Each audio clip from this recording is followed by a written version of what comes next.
Faut inviter Jésus. Si tu invites Jésus dans votre vie, n'a qu'à confesser caca. Jésus viendra. Je pense que minute tout le monde a gagné.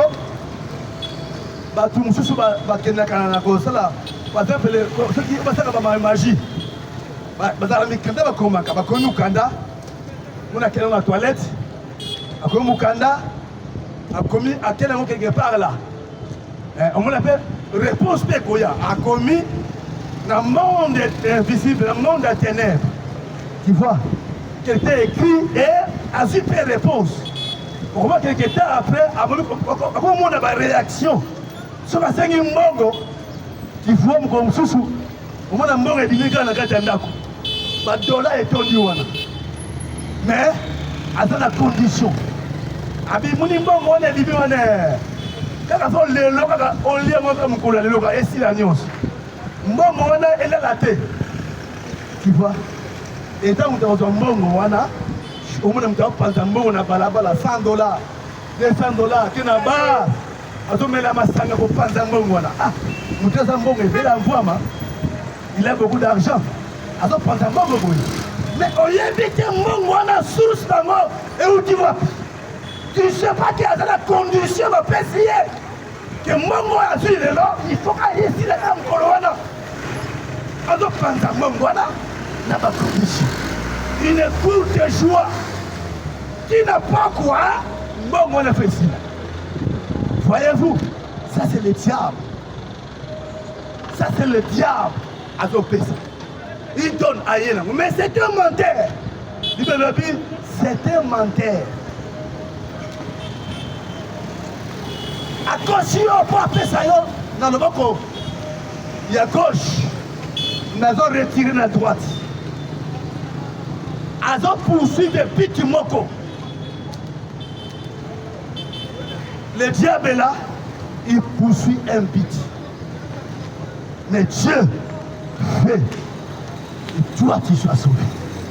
Toi aussi, si tu confesses Jésus, au sein de confession de foi, tu appelles Jésus. Tu dis, oh Seigneur Jésus-Christ, la tamusi filanga pamba, bandakala, na mitamusa kinga imoko. Mais les lots de Zumokano, tu te mets à genoux dans ta chambre. Au fou comme une chambre d'ailleurs. Tu mets les mains en l'air. Tu dis, oh Dieu, je t'invite Seigneur Jésus-Christ. Viens dans ma vie. Tu invites Jésus. Bien-aimé, la Bible dit, Akoya. Jésus-Christ. À qu'on répondre, il va répondre à ta demande. Car il a dit, demandez et il vous sera donné. Si tu demandes à Dieu, dans mon thème, la sincérité de mon thème, avec un cœur sincère, tu crois que c'est ce que je dis. Parce que quand tu viens devant le roi, tu es devant le président Moka, pour se gagner un bon. Okoyana respect nyonso et on assure comme n'ayez pas le président Fati et que Fati a bengi ngai to azo invité ngana ya pa inaï na vu invitation ya Fati ndeko on a l'insemble ndengeni le président de la République m'a appelé un ami d'enfance utakane kala kala pour na ba Congo. Mais la porte qui n'a pas lui-même, le président m'a invité. Il m'a fait Fati Béton à Beningani. Il va commencer à te préparer. Ce qui rendez-vous, et ça, tu manges à l'élo. Par exemple, le 5 juillet, je pense. Et qu'aujourd'hui, il y a une semaine, ou il y a un mois, tu vas te préparer pour raconter. Il va te préparer pour raconter Fati Béton. Ah, les Lopenza n'a pas de. Voyez-vous? Donc, aussi ma précaution, aussi tant nyonso, faut qu'il y ait un rendez-vous. Oui, faut qu'il y ait un rendez-vous, on a aussi tant nyonso se préparer parce que les Lopenza Fati Béton face à face. Les locaux Yambangai. Voyez-vous? Et on assure que ce qu'il y a mieux, on consomme la même vie d'été. Alléluia. Oh Jésus. On assure un rendez-vous. Et que, Fatou Beto avec Nisingalelo, ce qui n'a cueilli, n'a consomme la même vie d'été. Rendez-vous à l'élo, n'a compongo makas. Je dois se préparer pour la coupe. Frère, Fatou Beto a coupé le coup d'anaïe. Après, sur Olgini, non. On a GB. On a GB, on a Carrefour, côté on a diplomate. Dans les gens, on a et Fatou Beto dans le monde, on a Nyonso. On a 5 étages. Ouais. Donc, on assure que le coup de président, comme je vous invite là, à la Mango et Belé, donc on peut s'en aller. Kosomba, le pan, on a GB, côté à Carrefour et diplomate, on a reçu le pan.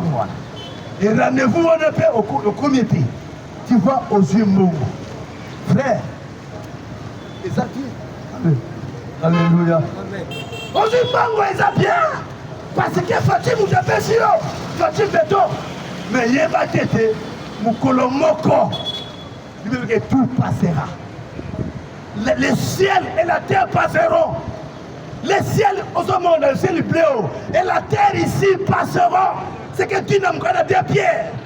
La terre, le ciel et la terre est réservé pour les faits et la ruine des hommes impies. Donc, ma belle est collée. Ça, il ne faut pas oublier ça. La terre passera. Les choses du monde passeront. Rien n'est éphémère. Tout doit passer. Mais, alléluia. Quand vous avez Christ, quand tu acceptes Jésus, c'est plus que Fatou Beto. C'est plus qu'un milliard qu'on soit de mon kilo. Parce que mon kilo est collé. Attends, les locaux, ils n'ont j'ai toujours dit ça ici. Et comment vous êtes bien? Il faut te lire, il faut te mettre là. Il faut dans la tabilamba, la tabilamba, c'est bien.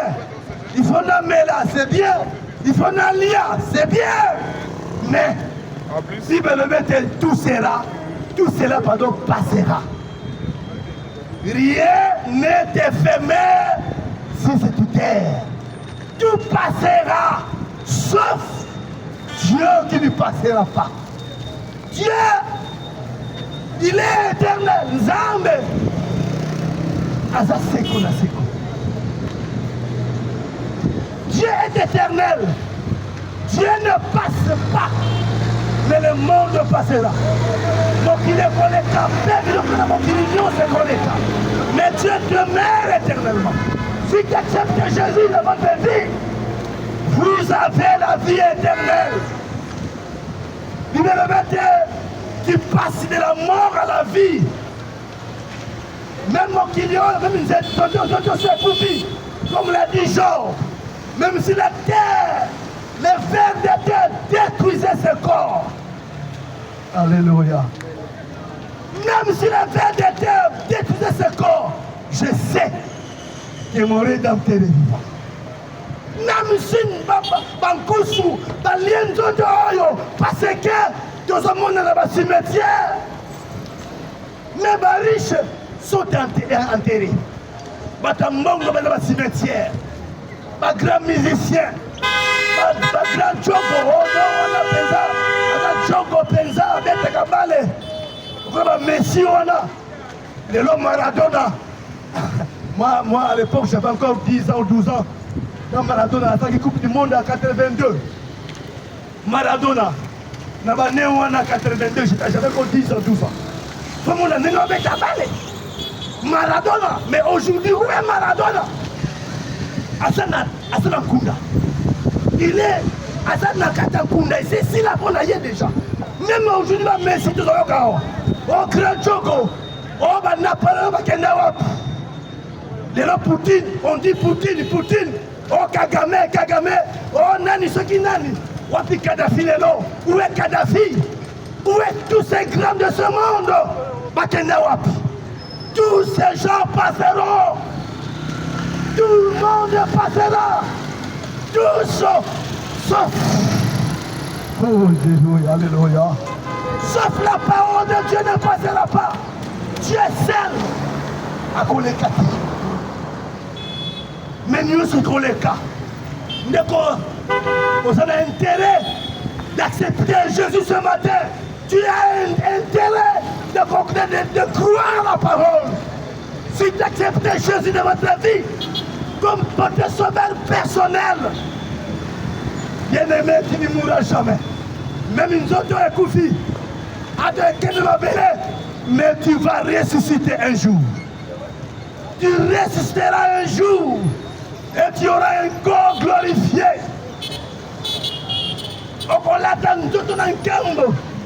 Nous avons le même corps comme Jésus quand il était ressuscité.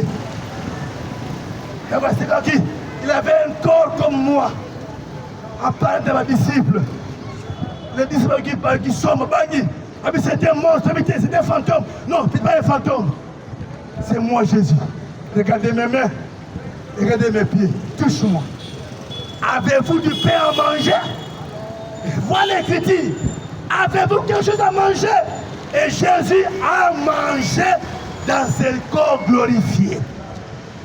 Ça, c'est le prémisse. Et ça, la prémisse, c'est quoi? C'est fruit et délit du bosso.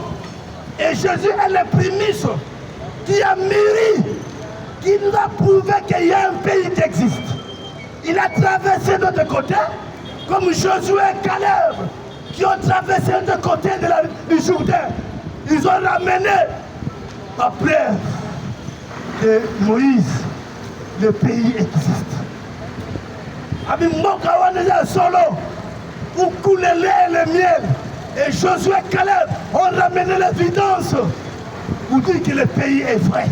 Il y a une grappe de raisins. Ils ont montré à Moïse que le pays existe. Bien aimé, ça c'est un pays charnel. Oh Israël a Kendaki qu'on a fait le canon. Mais nous avons un pays, un vrai pays où nous allons. Un véritable royaume. Et Jésus est allé, il a traversé ce royaume. Il nous a ramené l'évidence. Il a ressuscité le troisième jour. Il dit que le pays existe. Alléluia. Il dit que le pays existe. Et Jésus a marché. Alia qui dans le autres. Amela qui me colle. Bien aimé ce matin. Dieu t'invite aussi toi. Jésus t'invite ce matin de l'accepter ce matin. Kamata ce matin décision. Kamata n'a pas de décision.